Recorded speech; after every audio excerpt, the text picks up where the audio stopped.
Welcome back to another episode of the Underrated and Overlooked podcast, man. Hope everybody is having a great start to the week. Um, Man, so before we even get started, it's Craig's birthday, man. So happy 35th birthday, Craig. How you feeling today? Feeling good. Thank you. Thank you. Yes, sir. It'll be a good day. Hopefully, we got to turn it around. 100%. So, do I like that? See, it's better. So, yeah, Craig. So, today we talk a little bit about some high school football, and then we'll get into a little bit about college and some of the rosters. But high school football, just what are you most excited about? Obviously, as we enter in kind of just that last little period, what are you most looking forward to? I think this year in particular, in 7A, I mean, it was kind of a two-horse race last year. You got Buford, Mill Creek was on their heels. I'm interested in like the top 10 range, the top 15, top 20. I think there's going to be a lot of teams last year that struggled, whether it was the new coaches or just young teams. I think we're going to see Peachtree Ridge on the upswing. I think teams like Meadow Creek, Harrison. There's so many teams that I think are going to shake things up. I think the playoff race will be tighter, and I think that's probably what I'm most looking forward to. And then obviously just the big time storylines. Juju Lewis's development. Will Buford want to change pretty much their offensive bread and butter, which has just been running the football? Will they be willing to air it out more this year? And then just teams like Milton coming out and doing what they always do. So 7A, obviously, I mean, the storylines are insane. I just think it's going to be deeper this year, all around. 100%. Yeah, it should be some very thrilling play. I definitely 100% agree with you.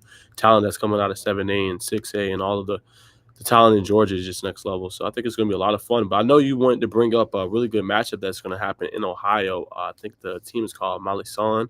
Correct me if I'm wrong if I said that wrong, but I know Massillon. Massillon. Thank you, from Ohio. So tell us a little bit about that. I heard right now they're on the trails of Valdosta, trailing the Wildcats by not too many games. I think over the stretch you said they were like 67-7 or something. I think recently Valdosta has lost kind of more games. But tell us a little about that history. Yeah, so why this individual matchup so important to just high school football in general? Massillon has long been seen as the premier high school football program. If you actually look at their foundation, they were actually the first ever professional team, and then that was before the NFL, before all that. That's why it's like right by Canton. Usually, that's where the Hall of Fame game is, Hall of Fame Stadium. But that got absorbed to the high school, so they really were the first like high school football team. So it's been a proud tradition there, and they were number one nationally for most wins. Well, Valdosta took that over with all the success they had in the 90s, especially the early 2000s. And so for Valdosta, that's something they're really proud of, being able to say we're the winningest high school football program in the entire nation. They've had that title for a long time. They took it away from Massillon. But if you look at their resumes, they've both won 24 state titles. Massillon's actually won 8 national championships. Valdosta's won 6. But this game's important because that title, it's not something where, oh, you're the winningest team in the first 100 years. This is an ongoing thing. So a win for Massillon would cut that to about, I think, a 16-game lead. And then you also have teams out of Kentucky that are on Valdosta's heels, just 7 games behind them. So the most successful year Valdosta's had in the last 5 seasons, I think they made it to the semis once, but overall it's like a 36-23 record. A lot of that is just because they compete in Region 1. It's so challenging, and obviously 7A also in Georgia. But it's a big game for them because they don't get an opportunity to play Massillon. This is the first time they'll ever match up. And I think it's that first time meeting, it is just a clash of two titans, two proud fan bases, and Valdosta is really going to be representing Georgia high school football in this. 100%. And then, more recently last year, actually, Valdosta came out with a really good start. I think they were 8-0 before kind of faltering down to 8-4. So just, what do you think they need to do to kind of get back to, kind of where they were in the 2000s and 2010s? Really historic team. was featured in numerous documentaries and things like that. So, just what do you think they need to do to get back to playing for state titles again? Really had some tumultuous years, and you look at that stretch I'm talking about. So they won a state title. I believe that was around like 2016 or 18. They fired their coach like a year later when they got ousted in like the quarters. Well, then you had the Rush Propst year. They had to basically negate all those wins. That hurt them in the overall standings. So it's really been a rough stretch. Um, as the saying goes, like you don't build a historic legacy like that in one season or one game. But I think they're really looking for more just stability and to get back to form. But you can't talk enough about like what that means to the program to be able to say we're the best in the country. ESPN even did that big series, Titletown USA, probably about 10 years ago, going to the best sports towns in the country. Is Titletown USA Boston with the success of the Red Sox and the Celtics? Is it New York with the Yankees, or is it LA? And actually, Valdosta ended up making it on that final list just because of how successful that football program is. So that's a title they're going to want to hold on to. No one's going to care if you walk around saying you're the second most. And so I think that's just like the big thing. So it's the first game of the season. It's not going to define whether or not they make the playoffs. It's a small region anyway, so they could even theoretically get in there with I think a 1-4 record in the region. But this game, in terms of the national significance to them, I think they want to send a clear message. And I mean, Massillon in the last few years, I think they're returning 8 defensive starters, 7 offense, and they're kind of the wolf behind the pack right now. They're trying to get back to the top. So No, 100%. I think it'll be a really good game, like you said, between those two teams. Historic, obviously, programs in the United States. So I think that matchup will be electric. Hopefully, it'll be televised, but a long time coming since those two have played. So, yeah, man, it'll be a good matchup. But tell us about the other week 1 matchups, man. What's kind of caught your eye, Craig? I know you were looking at some of them. What kind of stands out to you as far as just week 1? I think you said a lot of teams were playing out of state. yeah, so in Region 1, first of all, who is going to win that region this year? It's going to be a really tight battle. You have Lowndes with Coach Carter coming from Grayson down to Lowndes. Watch out for them. Obviously, that's the Wintersville Classic, Lowndes against Valdosta every year. That will come later in the season. But you have Camden County opening up against Columbia. Columbia is obviously smaller classification, but they had an outstanding season last year. You got Colquitt County against Dutch Fork. Colquitt, man, their offense, I think, is really underrated right now. They got Nico Fan, Nykar. They've got some serious ability offensively. They can line it up. I think they're going to come back with all the playmakers' toughness, and they'll be in midseason form. But that's a good Dutch Fork team out of South Carolina. You got Lowndes playing Christ School out of North Carolina. We've all heard about them. They're outstanding in every sport, especially football, and that game's going to be at Colquitt.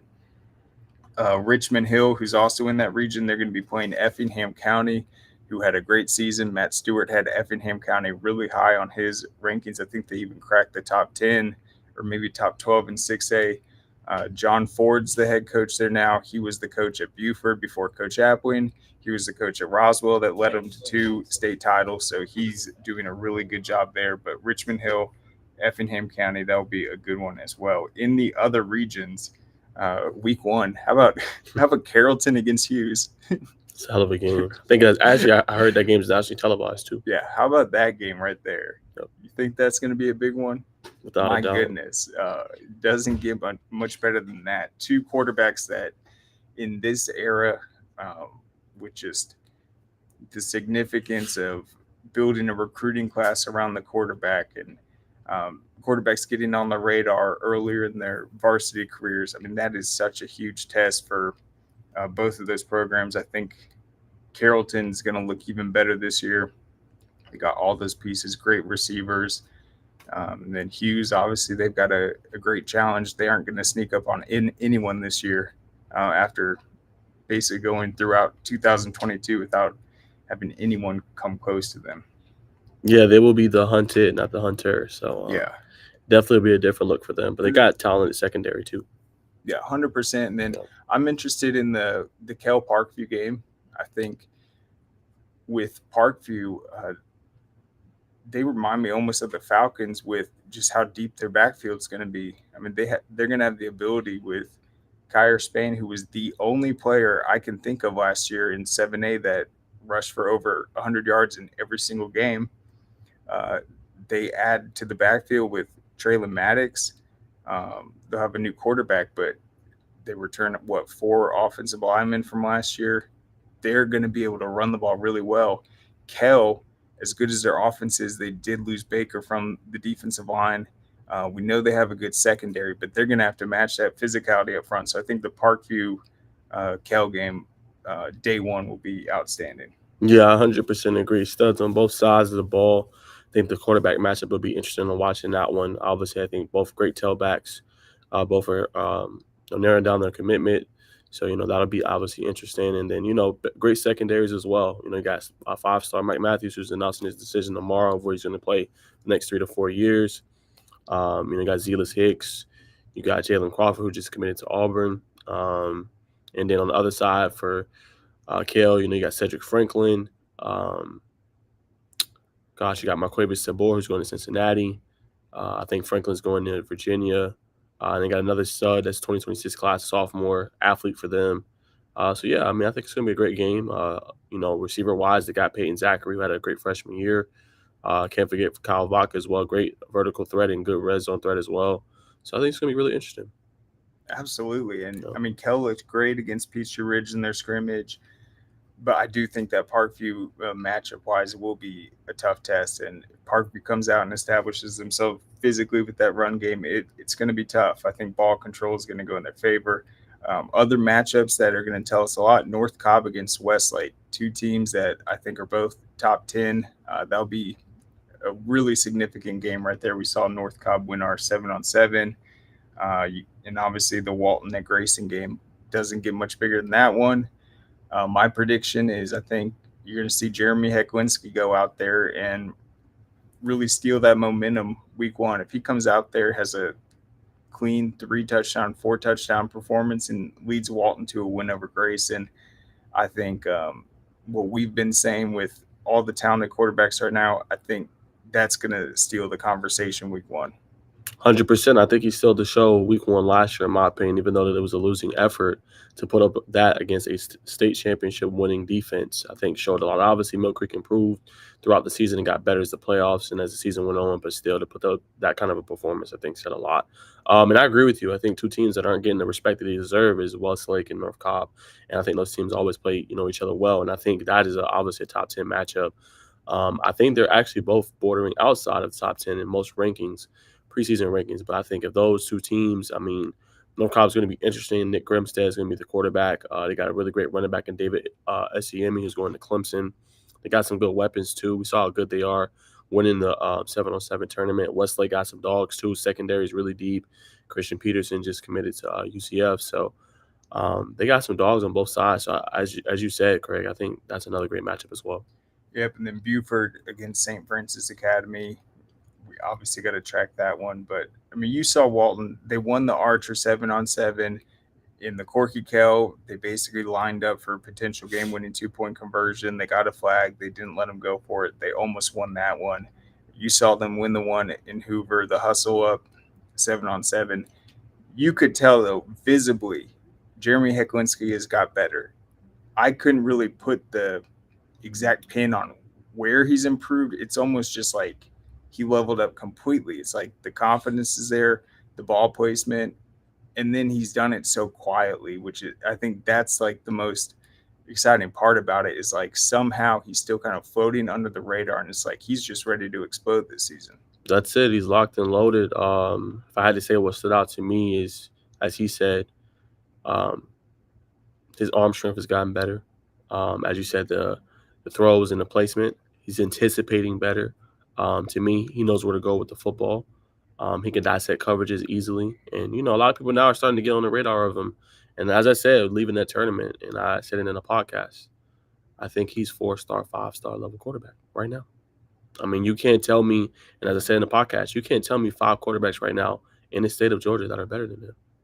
Tell me 5. Yeah, and I think what's interesting I about don't think Walton so. too, it's like they brought in a new coordinator last year. The offense looked really good. I mean, they run sophisticated route patterns. They can improvise. They always know what the defense is doing, and then um, his ability to just like wait, see the play, and just always he's never going to miss a guy that's open, and he knows exactly. I mean, he's got even more targets this year. And then I liked his answer because they obviously had a big win over Carrollton in there. And he was being interviewed, and he's like, "Yeah, we got the win, but we want to beat them in the real thing." And so he has that confidence too, but he shows up. I mean, Coach 100%. Bruner will say it too. It's like they have that dude at quarterback, and I just think he's going to come out and really put pressure on that Grayson defense. You can't underestimate that Walton offense and just all the different things they can do. And then Cam Lloyd's a guy that we haven't even really talked about that much. We've talked about Bodiford, Wyatt Sonderman, Hunter Teal. I think he's poised for a breakout year, but Cam Lloyd, I think he's a receiver right now. Definitely underrated as a guy that's going to play a huge role.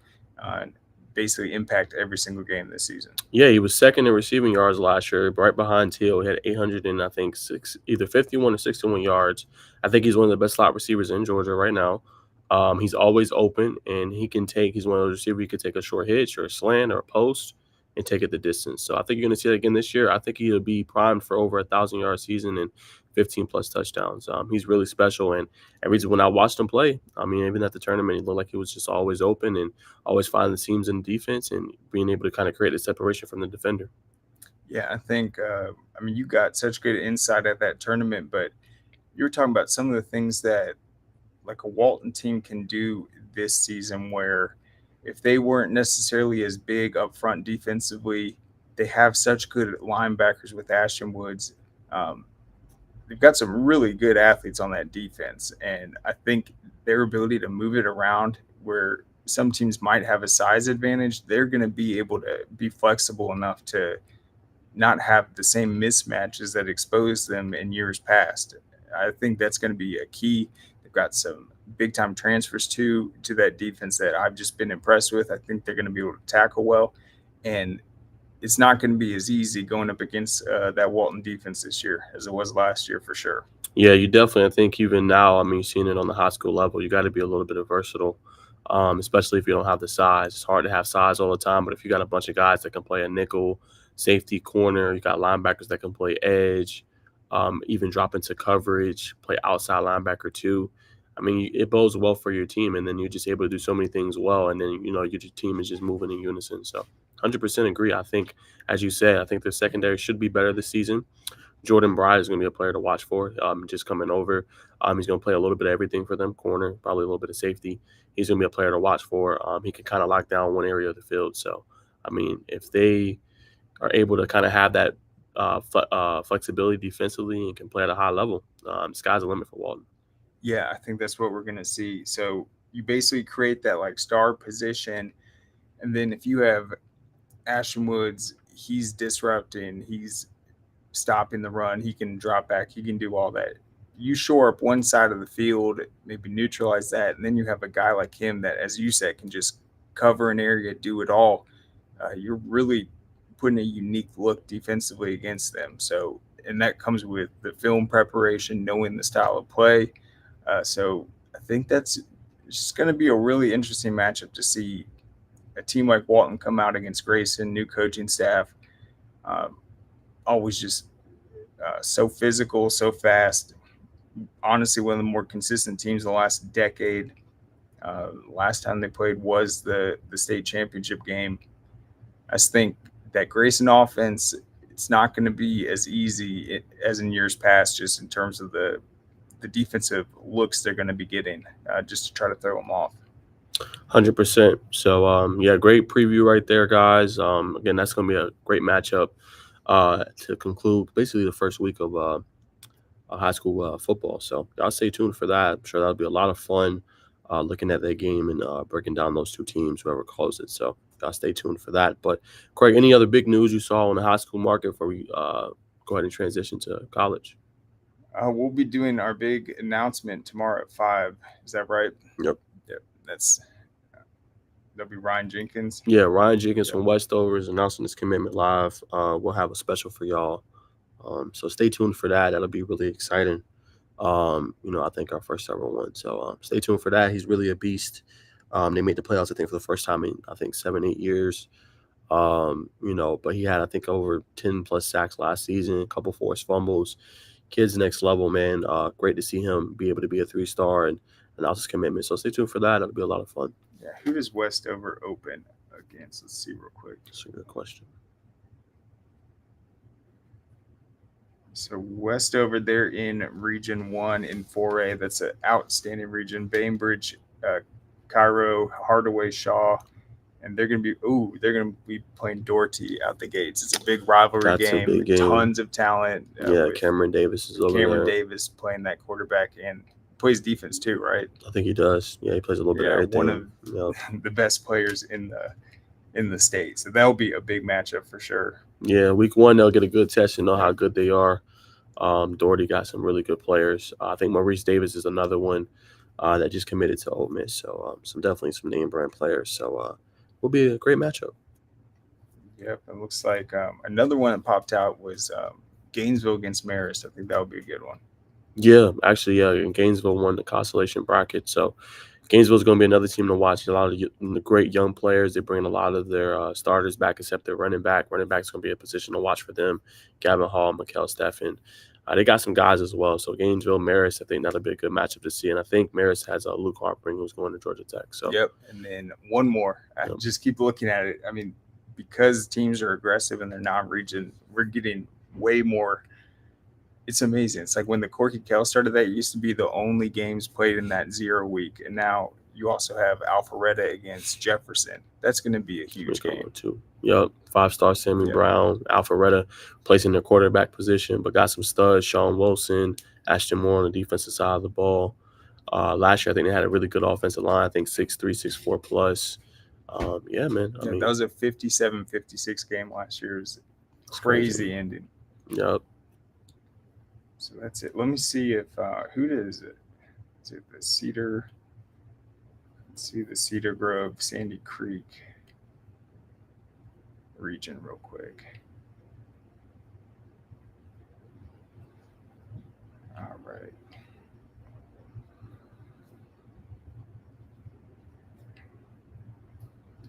Sorry, one sec. Carver Atlanta at LaGrange, that'll be a big one. Cedar Grove's at Dutchtown. That's going to be played at Morehouse. Douglas at Mays, and then Sandy Creek at Noonan. Some good tests, and obviously all of them are playing up in classification. Yeah, that'll be some really good games between those teams. Yep, that's always a region to watch out for out there in 3A. Will be really interesting to see all those teams play. But we're going to keep it moving, y'all. With the second segment of the show, a little bit about college. We had SEC Media Days, I think, going on today and yesterday. Just, Greg, for you, what are you most excited to see with this Georgia team? And then, I think you had some news on, we actually also got an alumni event as well. Yeah. That's this Saturday. So, I mean, Media Day, it's fun, it's exciting, it's different to have the storyline as Georgia's the 2-time defending champ. I know that doesn't make Florida fans, Alabama fans, etc. feel good about the state of things, having Georgia fans basically being able to bark in their faces. But, I mean, Media Day is always fun. There'll be some storylines coming out of it. Nothing too major, though. I just think we're going to have to just wait and see what things look like for the season. I'd like to hear what Kirby says about the quarterback position, some of the other pressing questions. But other than that, I mean, I'm just excited that we're at this point and the season's going to be here before we know it. 100%. Season's right around the corner. So I think it'll be interesting to watch the SEC as always, especially next year when they add 2 teams. I actually heard that it's going to be in Texas next year as they add Texas and Oklahoma. Their Media Day is. So that would be really interesting to watch for, as they have it in Lone Star State for the first time But yeah, y'all. So we got a big matchup. I'm gonna go ahead and share the screen so you guys can see between these two programs. Georgia Tech, they're gonna call them the Mean Jackets versus the Real Dogs of UGA. So this is the matchup right here. So some of these players to watch for, as you guys can see, these are some of the Georgia Tech alums, some past players, some players that just finished as well. So they'll have Mario West, Sylvester Ugbonda, Tadrick Jackson, Quentin Steffens, Evan Cole, Evan Lester, Daryl LeBerry, and then Jeremy Smith. Obviously, Mario West. He came over to Georgia Tech actually as a non-scholarship player, participated in multiple NCAA tournaments. As far as his career, played at the developmental league. He's also played 5 years with teams in Dominican Republic, Italy, Philippines, Mexico, France. He does now like the player development, and is a big part of the G League and the NBA currently right now. So he'll be a player to watch. Evan Cole, he was great in high school, won Forsyth County Player of the Year, 2-time All-State and 4-time All-Region performer, averaged 20, 11, and 3 blocks at South Forsyth. He'll be another one to watch, and I think Dylan LeBerry as well is another one. Played at Tucker High School, graduated from Tech, got his bachelor's in management. His first season, actually, I think he played with Florida A&M. Averaged about 11 points, came over to Tech. He averaged about 6 points going forward, but he'll be another player to watch. Obviously, and right now he does great work, has a lab work series with SUV TV, and he's ended up doing an interview with Jakari Harris from Grayson. So he definitely will be one to watch for at the tournament. But Craig, what you got? Yeah, well, let's talk about Daryl real quick. I thought one of the most impressive parts during the interview was him just rattling off all the just unbelievable legends that they used to go up against during his time at Georgia Tech, whether it was Jameer Nelson, the Vince Carters. I mean, that really was like when the ACC just utterly dominated. And as he said, the rivalry with Georgia was always super competitive. They usually win at home. Georgia would take it in Athens. But what I liked about just hearing from the Georgia Tech perspective is just how he started off. To hell with Georgia. That's how they feel about it. And I think a lot of these guys, they might look at the success that Georgia football has had recently, but I mean, for a long time, Georgia Tech, they match up in every sport, and they really have had Georgia's number. So I think there's real pride there. When you interviewed him, he had yet to see the Georgia roster, and one of the things he said was, "I hope they don't try to just get a bunch of guys from that 2022, 2023 Georgia team to come out." Well, that's exactly what they did. So they've got some young guys. The Georgia Tech team, you've got a bunch of coaches there. You got guys that have played together. They're still in the game. I think they're going to be able to make better adjustments. But we'll get into the Georgia roster in a sec. They've got a lot of guys that are fresh off this last year's team that have just signed to go play in the British League. So I think Georgia's going to be a little younger. One of the more interesting Georgia players is going to be Terrence Edwards, Georgia's all-time leading receiver, who actually was on the Georgia basketball team for one season. I think that was the 2000. He said he kind of wishes he would have stuck around for another year, but I think there's a new coaching change. But he played with a lot of these guys. I know Daryl was talking about his familiarity with Jermaine Jones, who's going to be on the Georgia team. They actually played on the same AAU team and then would square up against each other. So that was one of the names he mentioned, but he hadn't yet seen the roster. I think it's going to be an interesting matchup, but it's exactly what he said. We're going to see the teams kind of come out there in the first quarter and a half. I think we're going to see them kind of feel each other out, look at who's basically been in the gym, who's coming out ready to play, and then I think you're going to see a really exciting second half where it's going to stay tight. The quarters end with a point goal, I believe. So it's once the team hits that point goal, so it's not necessarily going to be timed. So it's going to remain really close, and then they'll be battling for that final finish. 100%. I agree. I think it'll be a good game. Sounds like Georgia's a lot younger, so they're going to have to get some spry in their legs for Georgia Tech. Yeah, so you got Braylon Bridges. He's one of the guys. He played at Union Grove, suited up for the Bulldogs last year, wrapped up his career after this 2022-23 season. He started in 22 games last year, including 15 of 18 SEC contests, averaged 9 points, 5 rebounds per game. He was Georgia's most efficient shooter for the second straight season. So that's a guy that's going to come out fresh.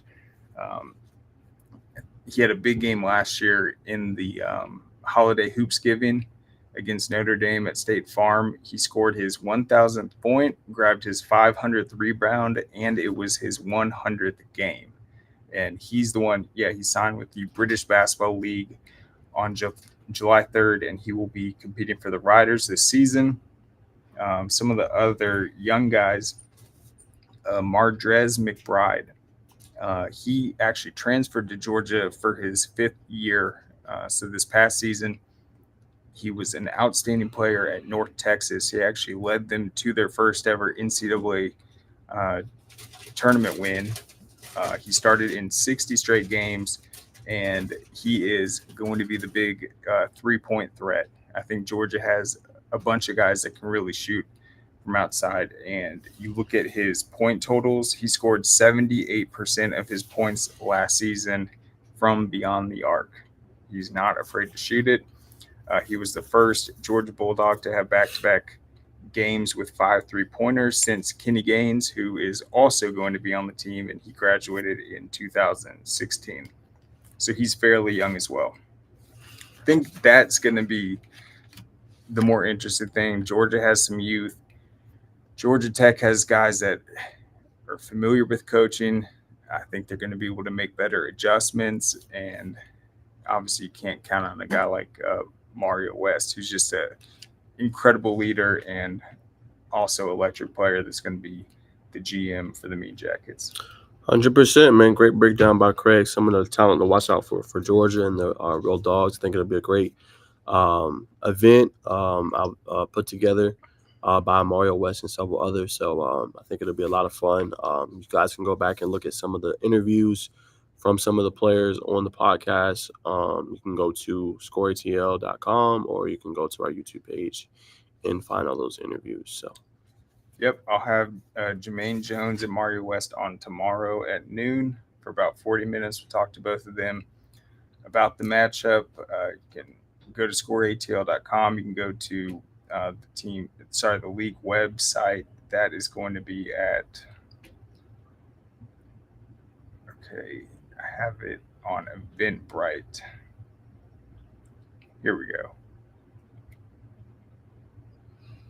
Yeah, the main website, it's ablballin.com, and they'll have all 6 of the matchups this summer, and then you can click on the Georgia one. So I think it'll be interesting. It's something they're trying to make happen every single year. And even when you were talking with Daryl, he said he has in the past competed in alumni events. Most of those were during homecoming, where it'd be Georgia Tech alum getting together and playing amongst themselves.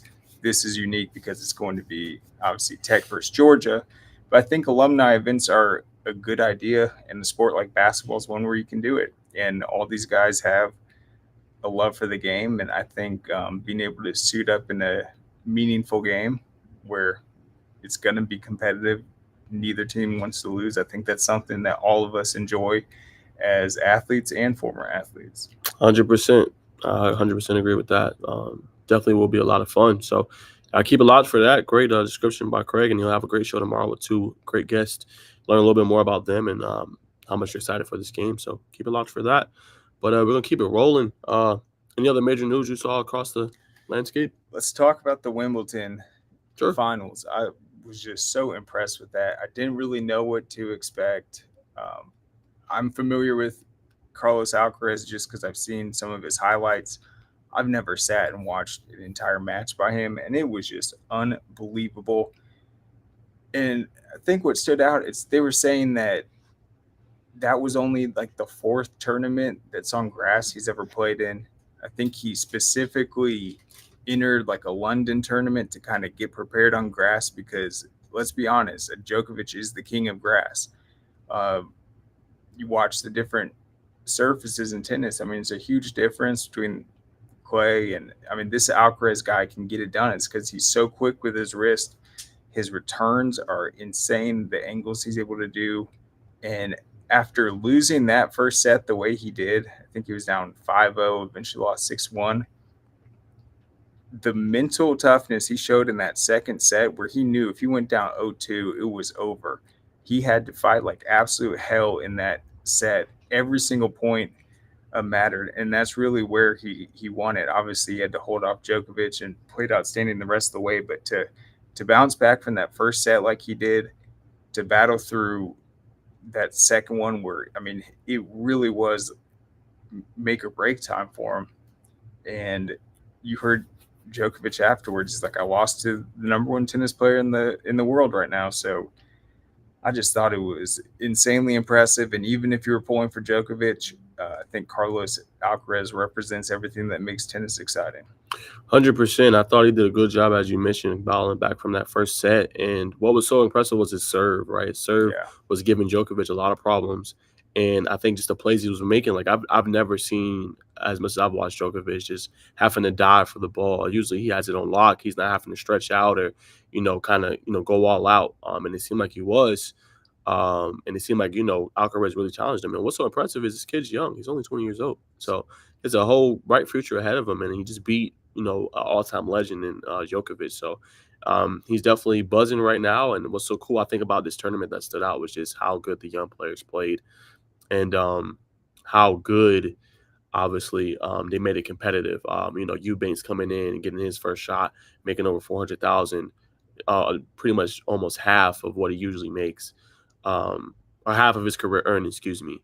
I think that was so cool about him. So, I mean, I think it was a great tournament for the young players. A lot of upsets. Number one player, I think, got bounced in, for the women's.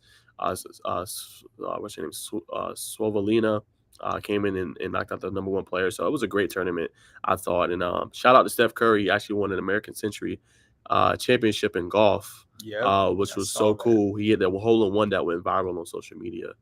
And then he came back and hit the I think he hit either par or he hit he hit an eagle. Sorry, forgive me, guys. He hit an eagle to win it all. So I mean, just impressive. I mean, this kid, I mean, he's just a great human. He can, shoot one of the legends of the game in the NBA, and he's even getting better at golf. And I definitely could see him trying out for a pro golf after he retires from NBA. And the cool thing about golf, you can play it as much as you want for as long as you want. It usually takes a while before you start to see kind of a downgrading your game. So I thought that was impressive too. Wanted to shout him out.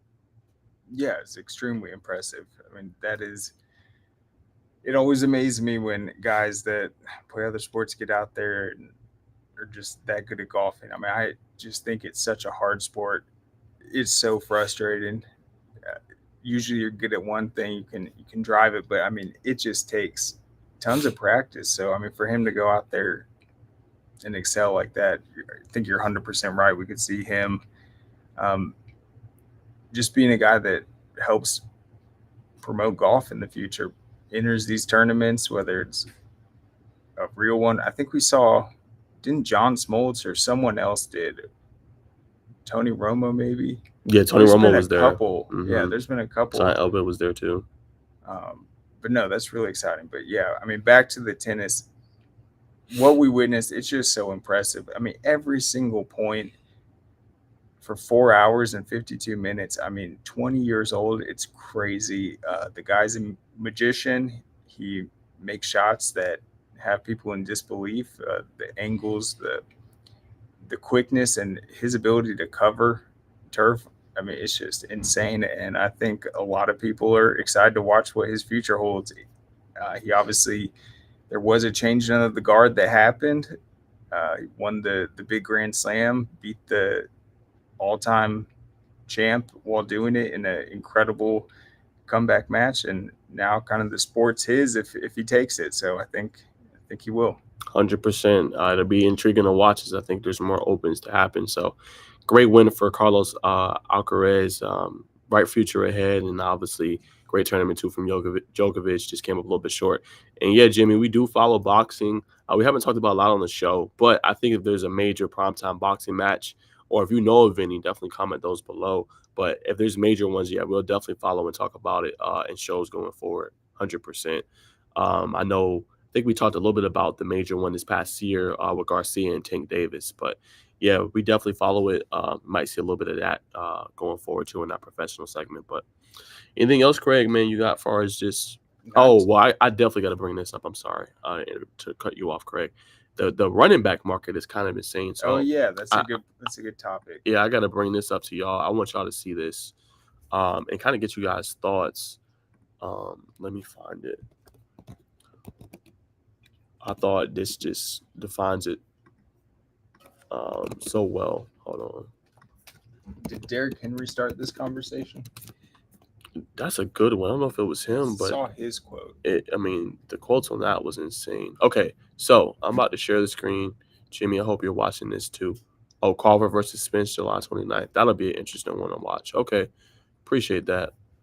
We'll definitely talk about that one, Jimmy, after that match is over.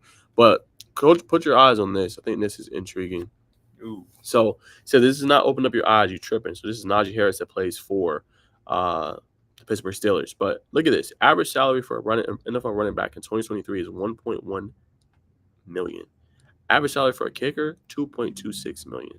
That's kind of insane, y'all. I'm not gonna lie to you. How does that make any sense? It doesn't make any sense. But the value of the position is kind of crazy. And we've seen three guys. Saquon didn't get paid his long-term deal. He's franchise tag. Josh Jacobs didn't get paid. He's on a franchise tag as well. And then there's another running back that's also on a franchise tag. It's another notable one too. I can't think of his name, but I know also for our team, Joe Mixon, was shout out to him. He just took a pay decrease or pay reduction actually, and he decreased his salary from $9 million to $6 million this year, so he could stay around. And I think he changed. You say Tony Pollard? Nah, is he tagged? Oh yeah, you're right. Yeah, Tony Pollard's the other one. Yeah, he's tagged as well. So, it's tough for running backs right now, y'all. It kind of sucks too. I think some of the comments. Let me show y'all the comment or the quotes. We can pull that up too. I think I did. I think Bleacher Report or Gridiron did it. No, that's soccer.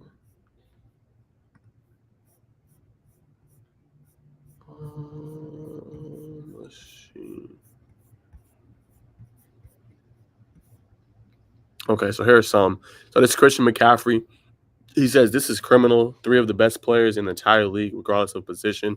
So as we just mentioned, none of these 3 right here got a deal. They all franchise tagged. McCaffrey does have a long-term deal. Barkley said it is what it is. I think they were off by like $1 or $2 million. Najee Harris says, I agree with my running back brothers around the NFL. History will show that you need running backs to win. We set the tone every game and run through walls for our team and lead in many ways. This notion that we deserve less is a joke. I thought this one was great by Derrick Henry. At this point, just take the running back position out of the game. Then the ones that want to be great work as hard as they can to give their all to an organization. Just seems like it don't even matter.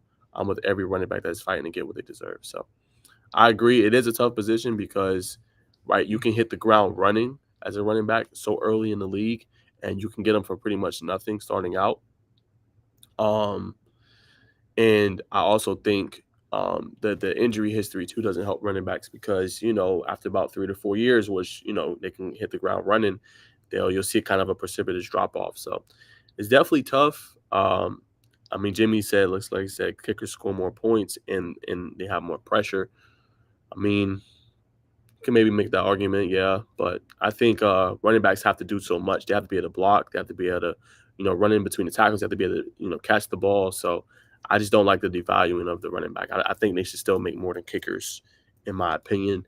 I'm not saying they deserve all these lucrative deals, but I still think, early on, there should be some kind of guarantee. If there isn't going to be a lot of money, then there needs to be a guarantee, at least for them, because they have to go through the most contact besides the offensive line and defensive line. They're like the third in line for the most contact.